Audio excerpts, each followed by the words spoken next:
नमस्कार, मैं रविश कुमार। अक्सर आपने देखा होगा कि क्लासरूम में जो छात्र होमवर्क कर नहीं जाता है वो इसी जुगाड़ में रहता है कि मास्टर की नजर उस पर ना पड़े और जल्दी कक्षा खत्म होने की घंटी बज जाए। लगता है सरकार की भी यही हालत हो गई है। गोदी मीडिया कोशिश तो कर रहा है कि डिबेट का कोई ऐसा टॉपिक मिल जाए कि नया हंगामा खड़ा हो, जनता उसमें उलझ जाए, मगर हो नहीं पा रहा है। मैं रोज ये बात इसलिए बताता हूं ताकि आपको सनद रहे कि इन दिनों व्हाट्सएप यूनिवर्सिटी में फिर से मुसलमान विरोधी मैसेज की भरमार हो रही है। आईटी सेल का काम है, आपको सांप्रदायिक ताव में लाने की कोशिश हो रही है। नफरत करने के लिए तर्क और तर्क करने के लिए नफरत का सहारा अब मत लीजिए। आपने चंद हफ्ते पहले देखा था कि क्या हिंदू क्या मुसलमान सब एक दूसरे की मदद में लगे थे और सरकार नदारद थी। इस सांप्रदायिकता से आपको क्या मिला? क्या अपनों की जान बचा पाए आप? अस्पताल में ऑक्सीजन बंद हो गया, जब लोग मरने लगे तो आप उन्हें बचा पाए, सिलेंडर दिला पाए, वेंटिलेटर दिला पाए, अस्पताल मिला। हर परिवार में या उनकी रिश्तेदारी में लोग मरे हैं। आप तो यह भी नहीं जान पा रहे हैं कि कोविड से कितने लोग मरे हैं।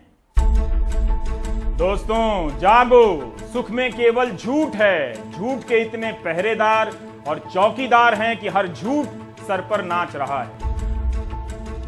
आज के किसी झूठ को कोई तकलीफ नहीं, हर झूठ का ख्याल रखा जा रहा है। मुफ्त राशन दिया जा रहा है, सारे झूठ मिलकर मैं ही चौकीदार का गीत गा रहे हैं। सच के सारे रास्ते बंद हैं, मामूली तर्कों के लिए कोई रास्ता नहीं मिल रहा। भारत में झूठ की ऐसी अविरल अय्याशी अकल्पनीय भी है, अभूतपूर्व भी है। अ से मेरे शब्द खत्म हो गए, अब न और ज से वाक्य बना रहा हूं। पंचतंत्र में आपने सुना होगा, जब नीयत साफ नहीं होती, नीति अस्पष्ट होती है, निरंतर परिश्रम का अभाव होता है, तब नतीजे में जनता को जान गंवानी पड़ती ही है। लाशों को गायब कर उनकी गिनती कम दिखानी ही पड़ती है। पटना दैनिक भास्कर की यह रिपोर्ट देखी, सुर्खियां चीख रही हैं कि सरकार ने मरने वालों की संख्या 72% छिपाई थी। बिहार सरकार के ऑडिट के बाद कोविड से हुई मौत के मामले में बिहार अब 16वें नंबर से 12वें नंबर पर आ गया है। 8 जून को पूरे बिहार में मरने वालों की संख्या 5424 थी, जिसमें 3951 और जोड़ दिया गया है। इस तरह बिहार में कोविड से मरने वालों की संख्या 9375 हो गई, ये भास्कर ने लिखा है। हालांकि स्वास्थ्य मंत्रालय द्वारा जारी किए गए आंकड़ों के मुताबिक ये संख्या इससे भी अधिक है और बिहार में 9429 लोगों की कोविड से मौत हुई है। 3 जून को पटना भास्कर के राकेश रंजन, आलोक कुमार और उनकी टीम ने बताया था कि मई के महीने में पटना शहर के 3 शमशानों में ही 1648 शवों का अंतिम संस्कार हुआ है, जबकि सरकारी आंकड़ा 446 का है। करीब 73% कम संख्या बताई गई। नई संख्या के हिसाब से पटना में कोविड से मरने वालों की संख्या 2303 हो चुकी है, जो कि पहले 1229 थी। भास्कर ने अपनी रिपोर्ट में बताया है कि पटना में मरने वालों की संख्या 5000 तक जा सकती है। सरकार करीब 2300 ही बता रही है। दूर दराज के जिलों को छोड़िए, पटना राजधानी है, यहीं के लोगों से छिपाया गया कि कितने लोग मरे हैं कोविड से। दावे से कोई नहीं कह सकता कि नई संख्या भी सही संख्या है। बिहार के 38 जिलों में मरने वालों की संख्या 72% बढ़ गई है। 7 जून तक कैमूर जिले में 44 लोगों की मौत बताई गई थी। इसे सुधार कर अब 146 कर दिया गया है। 231% संख्या बढ़ी है।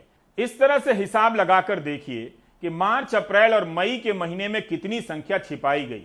सहरसा जिले में 225% संख्या बढ़ी है। बेगूसराय में 7 जून तक कोविड से मरने वालों की संख्या 138 थी, 8 जून को 454 कर दी गई है। मौत जो सरकारी अस्पतालों में हुआ उसी का आंकड़ा रखा गया, जिसको आइसोलेशन वार्ड में डाल दिया गया या जो निजी वार्डों में अस्पतालों में जिनका इलाज हुआ और वहां मर गए, उस सब आंकड़ों को जिला प्रशासन और सरकार कलेक्ट नहीं कर पाई, जिसके कारण आज ये समस्या उत्पन्न हुई है। कहीं न कहीं मुआवजा देना पड़े, वह 4 लाख रुपया, इसलिए सरकार नहीं चाहती थी कि हम कुछ लोगों को ही मुआवजा दे करके खानापूर्ति करें। ये आंकड़ा तो प्रत्येक दिन अप टू डेट होना चाहिए था, चाहे होम आइसोलेशन में मर रहे हैं या प्राइवेट हॉस्पिटल में मर रहे हैं, जो भी कोविड से मर रहे हैं। ये इस बेगूसराय प्रखंड के अंतर्गत ही एक बासदेवपुर चंदपुरा के, वो यहाँ से उनको कोरोना पॉजिटिव बता दिया गया और कहा गया जो आप घर में जाकर के होम आइसोलेशन रहिए। अब 10 मई को उनकी मृत्यु हो गई और वो उनका जो बच्चा है, लड़का है, वो परेशान हो रहा है हमारे पिता का यहाँ पोर्टल पर नाम दर्ज हो बेगूसराय सदर अस्पताल में, ताकि हमको वो मुआवजे का लाभ मिले। लेकिन अब उसमें इतना प्रक्रिया उलझा दिया गया है, वो कहा जा रहा है चूँकि हमारे यहाँ नहीं मरे हैं इसलिए हम इस पोर्टल पर लोड करेंगे ही नहीं।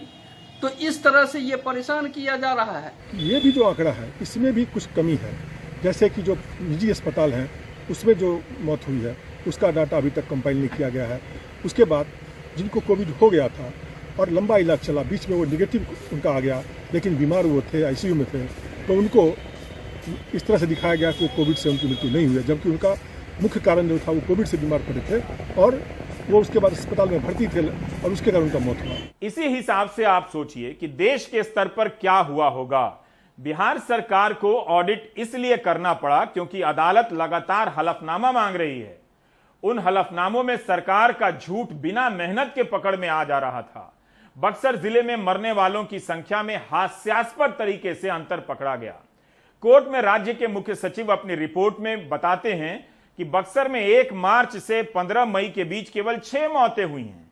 पटना के कमिश्नर अपनी रिपोर्ट में कहते हैं कि 5 से 15 मई के बीच बक्सर के एक शमशान घाट पर 789 लाशें जलाई गईं। इस लेवल के झांसे दिए जा रहे हैं। 17 मई को पटना हाईकोर्ट की टिप्पणी से पता चलता है कि अदालत का धीरज भी जवाब देने लगा था। दोनों हलफनामों में मौतों के अंतर को देखकर चीफ जस्टिस संजय करोल और जस्टिस संजय कुमार की बेंच ने कहा कि जिस तरह से बक्सर में हुई मौतों के 2 अलग अलग आंकड़ों के हलफनामे कोर्ट के सामने दाखिल किए गए हैं, हम हैरान हैं। कोर्ट को सरकार से सही और प्रमाणिक आंकड़ों की उम्मीद है। अगर कोर्ट ने सक्रियता ना दिखाई होती तो आप इतना भी नहीं जान पाते। कोविड से कितने लोग मरे इसकी सही संख्या भारत के लोग नहीं जानते हैं। इससे बड़ा अपमान क्या हो सकता है कि लोग मरे हैं ये आप जानते हैं, मगर कितने लोग मरे हैं इसकी सही संख्या नहीं जानते हैं। गांव गांव में इसका ऑडिट होना चाहिए, बल्कि गांव के लोगों को टीम बनाकर खुद ही ऑडिट का काम शुरू कर देना चाहिए। इस टीम में हर पक्ष के लोग शामिल किए जाएं, मुखिया को साथ में लिया जाए, घर घर सर्वे हो, फिर एक लिस्ट बने और उस लिस्ट को गांव के बीच में टिन की चादर वाले होर्डिंग पर लिखा जाए। बैनर फ्लेक्स का ना हो, नहीं तो आंधी में फट जाएगा। मरने वालों के नाम और मरने की तारीख लिखी जाए। यह भी लिखा जाए कि मौत अस्पताल के रास्ते में हुई, अस्पताल पहुंचकर बाहर हो गई या अस्पताल में हुई या घर पर हुई। गांव में मरने वालों की कुल संख्या भी लिखी जाए। अगर गांव के लोग ऐसा नहीं करेंगे तो गांव में 2 लोगों को मुआवजा मिलेगा, बाकी लोग कोर्ट कचहरी में जीवन गंवा देंगे और मुआवजे की राजनीति चलती रहेगी। मुआवजा से ज्यादा जरूरी है इस सच को जानना कि कोविड से कितने लोग मरे हैं। लोग जानना चाहते हैं कि अस्पतालों की हालत इतनी खराब क्यों थी, ऑक्सीजन का समय पर इंतजाम क्यों नहीं हुआ, लाखों रुपए क्यों लुटे। सरकारों को पता है कि लोग नाराज हैं। इस नाराजगी को कम करने के लिए भी मुआवजा आ रहा है, वो भी केवल 4 लाख का। 350-400 करोड़ मुआवजा बांटने की तैयारी हो रही है। कायदे से यह राशि किसी के लिए भी 10 लाख से कम नहीं होनी चाहिए। लेकिन क्या हम तब भी जान पाएंगे कि भारत में कितने लोग कोविड से मरे हैं? जिनकी मौत कोविड से हुई है और अस्पताल ने कोविड नहीं लिखा है, उनका क्या होगा? यह भी सुनने में आया कि एक जिले का मरीज दूसरे जिले के अस्पताल में मरा तो उसे दोनों जगहों पर नहीं गिना गया। ऐसे कितने मरीज होंगे, इसकी भी अलग से ऑडिट होनी चाहिए। मुख्यमंत्री नीतीश कुमार ने कहा है कि कोविड के इलाज का खर्चा सरकार देगी। अब सरकार को बताना चाहिए कि कितने लोगों ने इलाज के खर्चे के लिए आवेदन किया है, कितने लोगों को सरकार ने पैसे दिए हैं। बहुत सारे लोगों की रिपोर्ट नेगेटिव आई, लेकिन उन्हें कोविड था, इलाज कोविड का हुआ। क्या ऐसे लोगों के इलाज का खर्चा सरकार दे रही है? कोविड से जुड़े सवाल इतने हैं कि उन्हीं का जवाब मांगते और पड़ताल करने में 1 साल समय कम पड़ जाएगा। आप जानते हैं कि मरने वालों की संख्या हर दिन के हिसाब से दी जाती है। क्या बिहार सरकार ने हर दिन के हिसाब से अपना डेटा सही किया है या टोटल में करीब 4000 और बढ़ा दिया है? इस सवाल का जवाब बहुत जरूरी है, तभी पता चलेगा कि संशोधन के नाम पर कहीं फिर से धूल झोंकने की कोशिश तो नहीं है। मनीष कुमार ने बिहार के स्वास्थ्य मंत्री मंगल पांडे से बात की है। हमारे साथ बिहार के स्वास्थ्य मंत्री मंगल पांडे जी हैं। ये आंकड़े क्यों छिपाए आपने? छिपाए नहीं, बताए। ये हम लोगों ने खुजवाया और हमारी सरकार की मंशा बहुत साफ है। माननीय मुख्यमंत्री जी की इच्छा है कि हम हर उस परिवार और व्यक्ति की तलाश करें जिसकी कोरोना पॉजिटिव होने के कारण मृत्यु हुई, और सरकार के द्वारा जो उनको सहयोग राशि, सहायता राशि 4 लाख रुपए की दी जाती है, हम उस परिवार तक सरकार के उस सहयोग को निश्चित रूप से पहुंचाएं। तो फिर हम लोगों ने निर्णय किया कि सभी जिलाधिकारियों से हर बात की जानकारी ली जाए। ऐसा हाईकोर्ट का भी आदेश था कि आप ऑडिट कराएं। मैं उस विषय में टिप्पणी नहीं कर सकता, मैं विभागीय विषय ही बता सकता हूं। और ये निर्णय करके सभी जिलाधिकारियों को कहा गया कि आपके जिले में कोरोना पॉजिटिव होने के कारण जो भी मृत्यु हुई है उसका संस्थागत जानकारी ले लीजिए, जहां जहां भी इलाज हो रहा था, और कोई छूटे नहीं, ये पूरा कोशिश करना चाहिए। इसमें 2 तरह की विसंगतियां हैं। एक तो कि सारे प्राइवेट हॉस्पिटल्स का फिगर अभी भी एडजस्ट नहीं किया गया है, और दूसरा जो क्रिमेशन का जो फिगर है और जो आपका एक्चुअल डिस्ट्रिक्ट का फिगर है, उन दोनों में मिसमैच है। नहीं, देखिए, मैं अभी भी कल भी जब हमारे विभाग के प्रधान सचिव ने सारे विषयों की जानकारी दी तो हम लोगों ने ये कहा है कि यदि अभी भी किसी को दावा है या लगता है कि हमारे परिवार का किसी का छूट गया जिसका पॉजिटिव है, कोरोना पॉजिटिव है और कॉज ऑफ डेथ लिखा हुआ है जो भारत सरकार के गाइडलाइन के अनुसार है, वो दावा करेंगे तो मुख्यालय के स्तर पे हम उस पर निर्णय करेंगे। नहीं, लेकिन जो फिगर मिसमैच है, जो क्रिमेशन का फिगर है और जो आपका डिस्ट्रिक्ट का फिगर है। नहीं, देखिए, क्रिमिनेशन तो होता है तो बहुत सारे कारणों से, मृत्यु तो सामान्य रूप से भी होते हैं, मृत्यु प्राकृतिक रूप से भी होता है, मृत्यु अन्य बीमारियों से भी होता है, मृत्यु के कई कारण होते हैं। तो कुल जो क्रिमिनेशन है वो कुल का कुल केस कोरोना है ऐसा तो होगा नहीं, हो भी नहीं सकता है। केंद्रीय स्वास्थ्य मंत्रालय की वेबसाइट पर कोरोना से मरने वालों की कुल संख्या 3,59,676 बताई गई है। अगर हम देश के आंकड़ों में बिहार के नए आंकड़ों के हिसाब से इसमें 72% बढ़ाकर जोड़ दें तो भारत में कोरोना से मरने वालों की संख्या 6,18,642 हो जाती है। अब भी आप दावे से नहीं कह सकते कि बिहार ने सही संख्या बताई है। बीएमसी हर महीने मुंबई की मरने वालों की संख्या में संशोधन करती है और नई संख्या बताती है। इसमें नया कुछ नहीं। बैकलॉग में डेटा देने से मरने वालों की सही संख्या का अंदाजा मिलता हो, यह बात पूरी तरह ठीक नहीं है। तब भी सवाल है, इसलिए इस सवाल को बार बार पूछते रहना होगा कि भारत सरकार कोविड के दौरान हुई मौतों की सही संख्या कब बताएगी, इसका पारदर्शी ऑडिट कब होगा, सरकार कब तक इस सवाल से दाएं बाएं होती रहेगी। पेरू जैसे देश ने जनता के सवाल करने पर मरने वालों की संख्या की जांच कराई और संख्या डबल कर दी गई।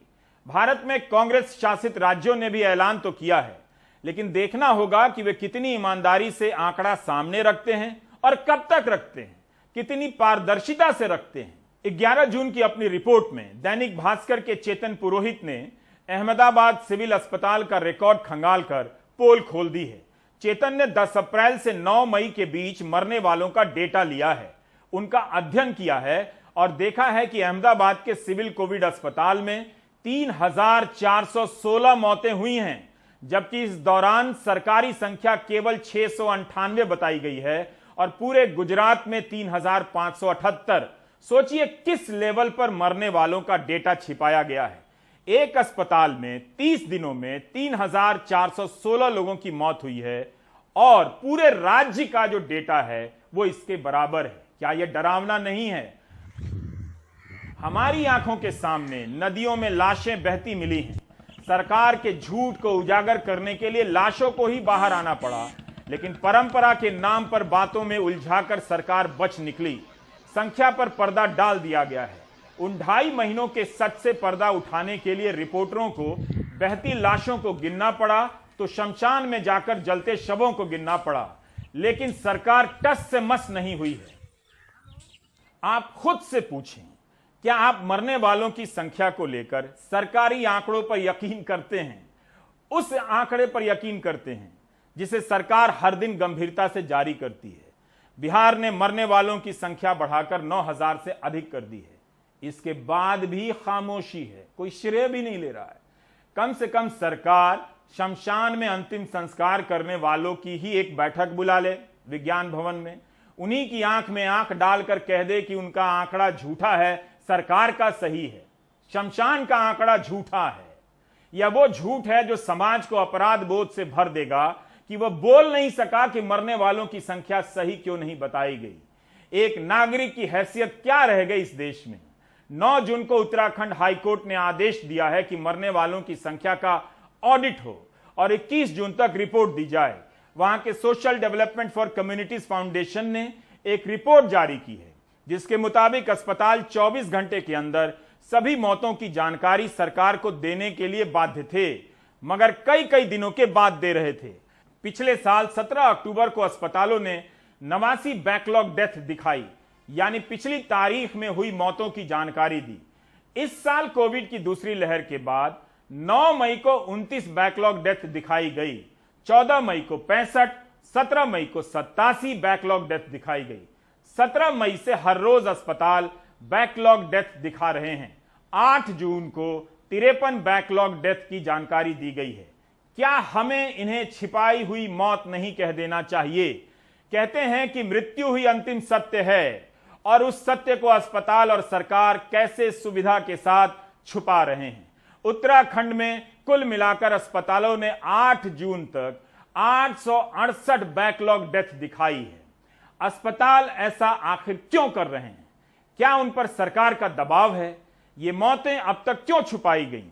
क्या मौतें इतनी ही हैं या फिर इससे कहीं ज्यादा, जिन्हें एक साथ बताने के बजाय ऐसे ही किश्तों में धीरे धीरे बताया जाता रहेगा, ताकि लोगों को झटका ना लगे और वो सरकार पर एकदम से बड़े सवाल ना करने लगे। कोविड के इस दौर में पर्वतीय प्रदेश उत्तराखंड के लिए मृत्यु दर और बैकलॉग डेथ का सैलाब सबसे बड़ी चुनौती बने हुए हैं। 2.04% के साथ में राष्ट्रीय सूची में उत्तराखंड पंजाब के बाद में दूसरे स्थान पर है, और इस गंभीर स्थिति को और विकट बनाता हुआ यह पूरा बैकलॉग डेथ का सिलसिला है, जिसकी शुरुआत महाकुंभ की समाप्ति के 2 सप्ताह बाद हुई थी। 14 मई को हरिद्वार स्थित बाबा बर्फानी अस्पताल ने जब 65 बैकलॉग डेथ्स को रिपोर्ट किया, तो शासन प्रशासन ने एक बड़ा कड़ा रुख अख्तियार करते हुए प्रदेश के सभी अस्पतालों को यह चेतावनी दी थी कि आपको 24 घंटे के भीतर कोई भी जो डेथ है उसको आपको रिपोर्ट करना है। लेकिन उसके बावजूद हम ये देख रहे हैं इतने समय से ये निरंतर ये सिलसिला जारी है, तो ये सवाल उठना अपने आप में लाजमी है कि अस्पताल ऐसा क्या कारण है कि वो डेथ की जानकारी समय पर नहीं दे रहे हैं या किश्तों में दे रहे हैं, या क्या राज्य सरकार स्वयं चाहती है कि अस्पताल जो हैं इस किस्म की जानकारी ना दें।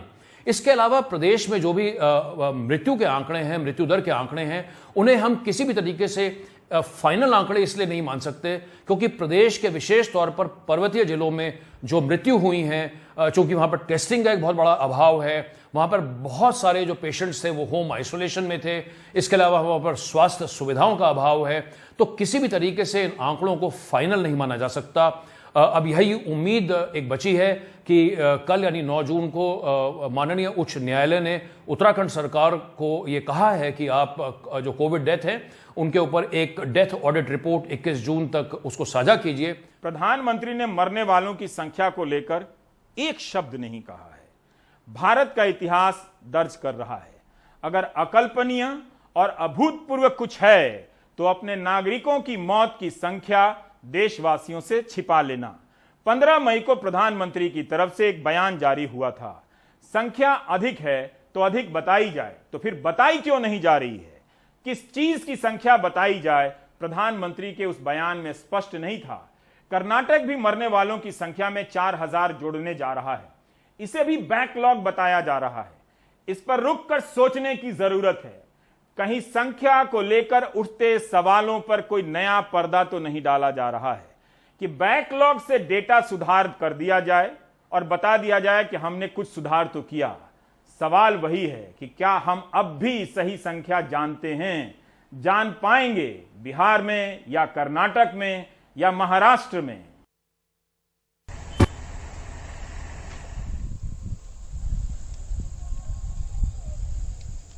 1 मई से 8 जून के बीच कर्नाटक सरकार कोविड से हुई मौतों के जो आंकड़े देती रही, उनमें 4,675 ऐसी थी जो पहले हो चुकी। इनके बारे में बाद में पता चला और इनको रोजाना की मौतों में शामिल कर लिया गया।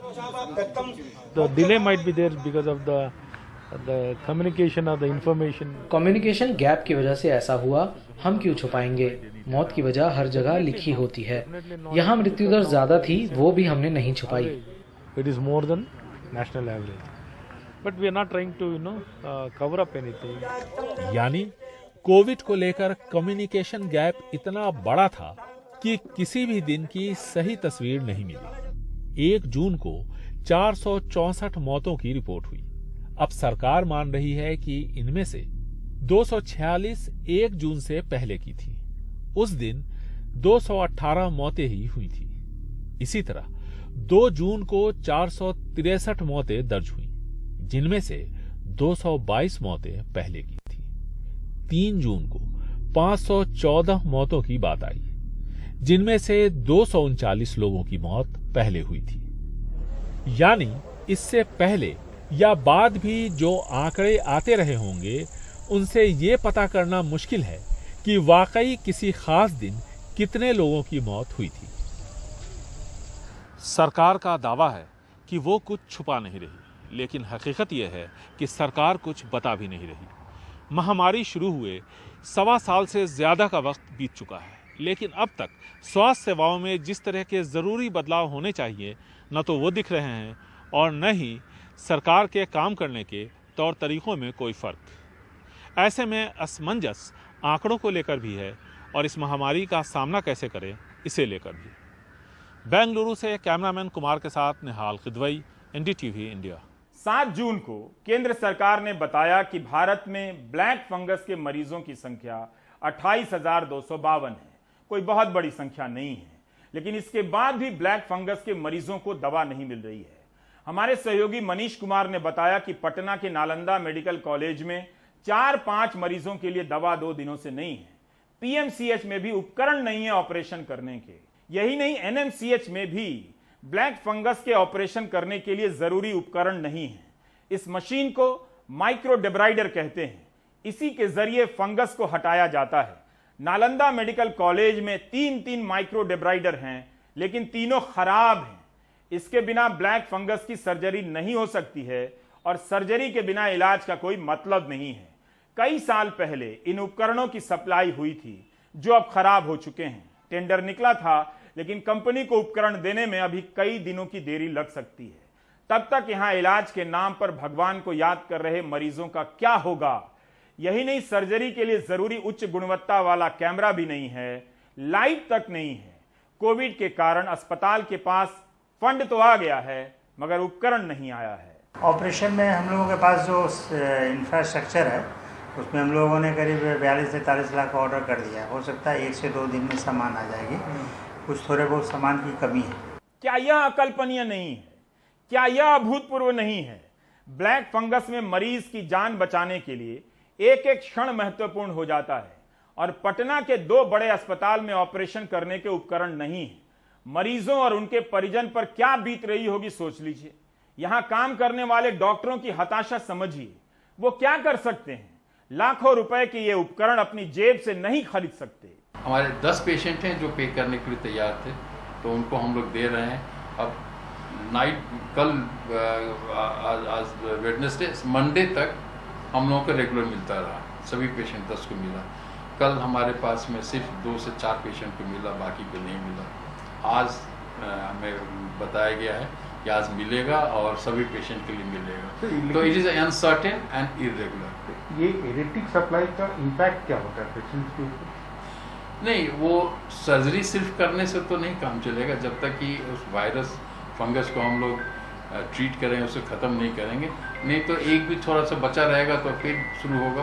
ये ब्लड फंक्शन हो गया तो इसको डॉक्टर ने ऑपरेशन बोलने को बोल रहा, तो यहाँ से 7 दिन भर्ती, यहाँ 7 दिनों के बाद भर्ती करने के बाद बोला कि ले जाओ एम्स में, तो एम्स में लेंगे, तो एम्स वाला नहीं लिया, बोला कि बेड खाली नहीं। फिर इंदिरा गांधी हॉस्पिटल लेंगे, तो इंदिरा गांधी में भी नहीं लिया, तो वहाँ से फिर यहाँ कर दिया रेफर, यानी 3-4 हॉस्पिटल है, सब में फिर यहाँ कर दिया। और यहाँ डॉक्टर कह रहा है इसको जल्दी ऑपरेशन करो ना तो आँख खराब हो जाएगा। यहाँ सुविधा नहीं है PMCH में इसका ऑपरेशन का। बताइए, इतना को बड़ा हॉस्पिटल है, ऑपरेशन करे कोई सुविधा नहीं था, गरीब आदमी जाएगा कहाँ? प्राइवेट में जाएंगे? नहीं, प्राइवेट में क्षमता नहीं है हमको करवाने का, प्राइवेट को उतना आती नहीं है मेरा।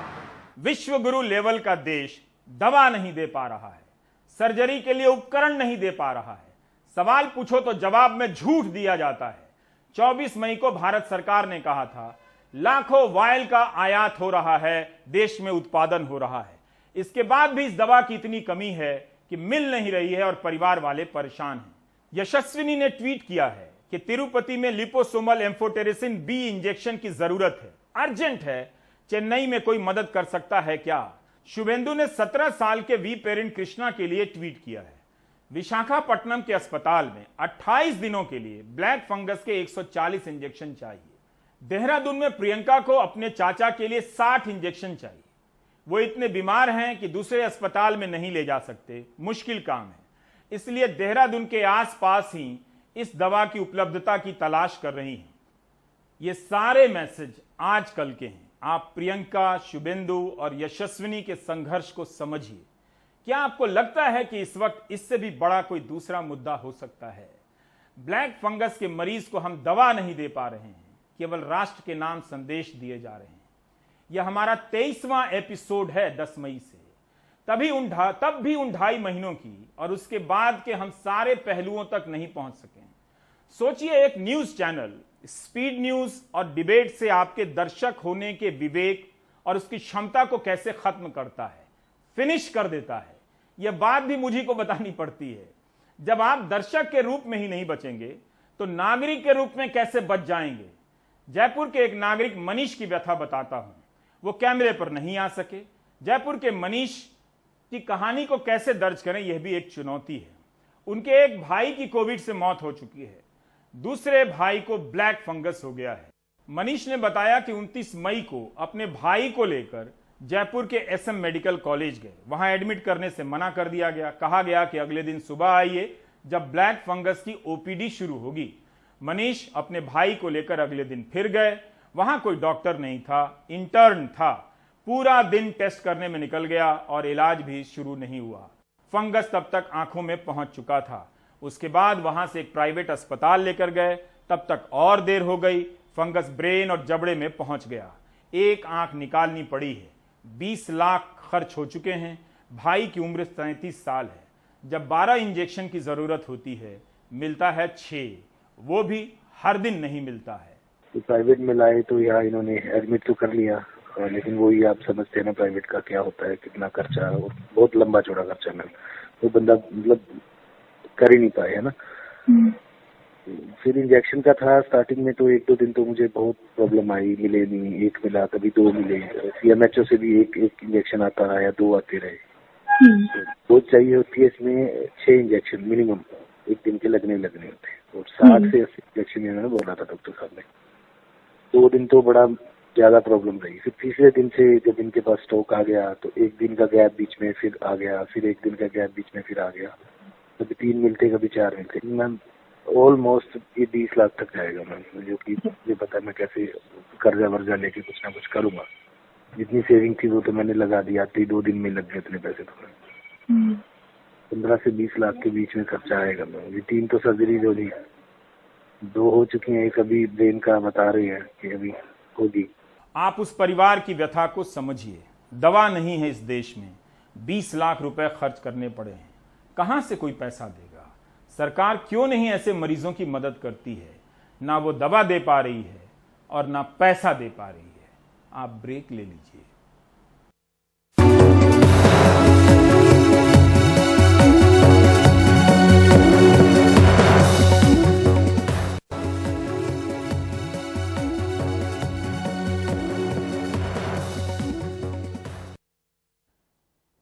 से मरियम और श्रीनिवासन जैन की यह रिपोर्ट है। कोरोना की दूसरी लहर ने देश की अर्थव्यवस्था को तगड़ा झटका दिया। इस दौरान शहरी इलाकों में लॉकडाउन की वजह से काफी फैक्ट्रियां वगैरह बंद हो गईं, कई अन्य कारोबार भी ठप हुए। नतीजा लाखों लोगों का रोजगार खत्म। Centre for monitoring Indian economy CMIE के ताजा आंकड़ों के मुताबिक 30 मई को खत्म हुए हफ्ते में शहरी बेरोजगारी बढ़कर करीब 18% पर पहुंच गई, जो 2 मई को करीब 10% पर थी, जबकि ग्रामीण इलाकों की बेरोजगारी में 4% की गिरावट दर्ज की गई है। ये आंकड़े बता रहे हैं कि बड़े शहरों में काम धंधे बंद होने के बाद लाखों लोग अपने गांव कस्बों को लौट गए और वहां जो भी काम मिला करने लगे। लेकिन ग्रामीण इलाकों में ऐसे लोगों को अधिकतर मजबूरी में वो काम करने पड़ रहे हैं जिनमें उनकी कुशलता भी नहीं है। ये जी काजमाबाद गोंद। काजमाबाद गोंद। अच्छा, ये क्या मेरठ जिले में पड़ता है? जी जी जी। अच्छा, तो यहाँ पे बेरोजगारी की कितनी, मतलब आप सब बता रहे थे जी, आप सब की नौकरियाँ? हाँ जी, हमारी नौकरियाँ छूट गई हैं। छूट गई हैं लॉकडाउन की वजह से। टीवी कैमरा देखते ही मेरठ के इस गांव में भीड़ जुट गई। हर किसी के पास या तो कारखाना बंद होने की कहानी है या फिर नौकरी से निकाल दिए जाने की। आप कहाँ काम करते थे? नोएडा सेक्टर 63 में। कहाँ पे, कौन सी कंपनी में? एक्सपोर्ट कंपनी थी। अच्छा, क्या करते थे वहाँ? वहाँ मैं वो था डिस्ट्रीब्यूटर। डिस्ट्रीब्यूटर थे? जी सर। और कब से आपकी नौकरी चली गई? सर पिछले लॉकडाउन से चली गई। अच्छा, अभी तक लॉकडाउन? हाँ, अभी तक नहीं है खुली है? नहीं नहीं नहीं। और कितनी कमाई थी आपकी? मेरी 14,600 सैलरी थी सर। ओवर टाइम लग के 16,000 के समथिंग में पड़ जाती थी। अच्छा। आपके साथ कितने लोगों का छूटा होगा? काफी लोगों का छोटा था, मैक्सिमम 50-60 लोग छोटे थे हमारे। वो नोएडा भी थे, बिहार के भी थे कुछ। हम यहाँ के थे, हम यहाँ पे आ गए अपने गांव में। आप बताइए वैसे, आपका नाम? मेरा नाम राहुल कुमार है। अच्छा, आप कहाँ थे, आपकी जॉब कहाँ थी? मेरी थी राजनगर। वो कहाँ पड़ता है? गाजियाबाद। अच्छा, क्या करते थे आप? लीडर थी, मैं ऑपरेटर था मशीन का। Operator, machine operator. और आपकी नौकरी? जब लॉकडाउन लगा ना आपको। पहला वाला दूसरा? अब का दूसरे वाला। अब वाले में? हाँ। कितने कब से जॉब? जो 3 महीने। 3 महीने। यहाँ हमारी मुलाकात छोटे कारोबारियों से भी हुई जिन पर लॉकडाउन की बुरी मार पड़ी है। कॉस्मेटिक की शॉप थी जी मेरी। कहाँ? इंदिरापुरम गाजियाबाद। अच्छा, तो वहाँ पे जो है लॉकडाउन की वजह से वो सब बंद करना पड़ा। अच्छा। आपके कितने दुकान थे? 2 दुकान थी, एक गाजियाबाद गौर सिटी में है, वो बंदी करनी पड़ी। रेंट नहीं निकल पा रहा था, कस्टमर नहीं था इस वजह से। और दूसरी जो है वो तो लॉक लगा हुआ है, उसका रेंट भी दिया जा रहा है लेकिन दुकान नहीं खोल पा रहे हैं। एक दलित बस्ती में हमें कई लोग मिले। ये बस्ती ऐसे गांव में है जहां बड़ी तादाद में जमीन मालिक जाट किसान हैं। इनमें से कई शहरों से लौटे कुशल कामगार हैं जो अब मजदूरों की तरह काम करने को मजबूर हैं। पहले जो कमाई थी उसके मुकाबले बहुत ही कम कमा पा रहे हैं। गुजारा कैसे हो पा रहा है? बस जी मजदूरी कर रहे हैं खेतों में। किसानों के बड़े बड़े जो कास्ट होती है हमारे यहाँ पे जाट हैं। हाँ। उनके यहाँ पे खेती करते हैं, उनके यहाँ पे जब अपने गुजारे चल रहे हैं। राशन भी, हमारा तो राशन भी नहीं मिलता। कोविड की वजह से इलाज के बढ़े खर्च ने इनका तनाव और बढ़ा दिया है। तो आप लोग 14, 15, 12 हजार कमा रहे थे, उसमें से 3-4 हजार में कम हो रहा है, तो घर कैसे चला रहे हैं आप? कैसे चला रहे हैं? बस जी चल रहा है, ऐसे ही चल रहा है। एक टाइम खान सब्जी बन जाती है, 2 टाइम की खाते हैं, ऐसे चल रहा है। और आप बता रहे थे, एक सेकंड, कि आपके बेटे कौन फैमिली में बीमार हैं? फैमिली में लड़का भी इसका वो करवा के आया हूँ, MRI। आप ही का बेटा है? जी जी सर। क्या वजह से MRI करानी पड़ी? इसको बुखार हो गया था, सिर में अटैक हो गया था। MRI का कितना खर्चा पड़ा आपको? MRI 6,000 में हुई है। 6,000 जी। यानी कि आपके 1 महीने का भी का जो आपका आमदनी है उससे भी ज्यादा। वो सर कर्जा वर्जा होकर सब काम हो रहा है। किससे आपने कर्जा लिया? रिश्तेदारी में से लिया है फिलहाल अभी तो। 5 किलो गेहूं या चावल। पहली लहर के दौरान राशन से मिलने वाले अनाज के अलावा सरकार ने प्रति व्यक्ति 5 किलो गेहूं या चावल मुफ्त देने का ऐलान किया था, साथ ही 1 किलो दाल भी। सरकार ने कहा ना कि इस बार राशन जो गरीबों के लिए राशन की वो बढ़ा दी है। हमारे पास सर सारा प्रूफ है, सारों के आधार कार्ड हैं, जब भी हमारे नाम नहीं चढ़ रहे हैं। और आप कह रहे थे राशन में ज्यादा कुछ मिलता भी नहीं। नहीं, वो चावल या अनाज मिलता है और नहीं मिलता, और वो भी सबको नहीं मिलता। आप बता रहे थे आपका राशन कार्ड का? सर जी, हम फैमिली में 3 मेंबर हैं और हमारा राशन कार्ड था वो भी खत्म कर दिया बिल्कुल, हमें कोई राशन नहीं मिलता है। क्यों खत्म कर दिया? पता नहीं सर, पता नहीं, ऊपर जाते हैं। आपका नाम? मेरा नाम रवि है जी। अच्छा, तो कब तक आपको मतलब कब कटा, कब तक आपको मिल रहा था राशन? सर हमें तो पिछले लॉकडाउन से ही नहीं मिला ही नहीं है, राशन कार्ड ही खत्म हो गया हमारा। कार्ड कब खत्म हुआ? 1 साल हो गया। खरीदारी भी कम की है। बिल्कुल खरीदारी तो बिल्कुल नहीं है, बिल्कुल हाँ, एक दिन तो, की भी खरीदारी तो कुछ नहीं बस ये एक रोटी मिल जा, रुक्की सुक्की पर मिल जा। खाने में क्या बदलाव आया, लोग क्या खा रहे हैं आजकल? खाने में ये बदलाव आया है जी, एक टाइम तो चटनी लाल मिर्ची की चटनी से खाते हैं जी, और एक टाइम 4 आलू बनाए जी सब्जी में पानी से, और वो खा लिया जी।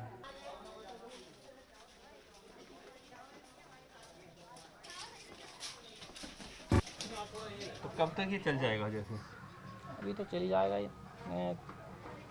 20-25 दिन तो चली जाएगा, क्योंकि 3 ही आदमी है घर में, ज़्यादा नहीं है। 3 ही आदमी है, ज़्यादा नहीं है। 3 आदमी है तो ज़्यादा चल जाएगा। आपका कुछ जमीन है, खेती खेत है? नहीं, हमारे पास कोई जमीन वगैरह नहीं है, जो है सब ये मकान वगैरह से भी है और कुछ नहीं। जो है यही है। यही है हमारा कुछ नहीं। आप ये माता जी हैं? हाँ, ये माता जी हैं। बात यही है जो भी। क्या आजकल माता जी क्या मतलब खाना क्या बना रही है? पैसे हैं, मतलब खाना वैसे ही आ रहा है या कम हो गया है? वह खाना कम का, जब कमाई इनकी इतनी है भैया, कमाने वाले जब कोई हिल्ला नहीं, रोजगार नहीं, तो खाने को तो जब ही आओ अपना जैसा मिल रहा वैसा हम टाइम काट रहे हैं अपना। तो क्या क्या क्या बनाते हैं खाने में आजकल? खाने में वही आलू है, दाल है, यही सब्जी है, और सब्जी क्या है कुछ नहीं गाँव में। मेरठ से मरियम अलवी के साथ श्रीनिवासन जैन की रिपोर्ट, NDTV इंडिया।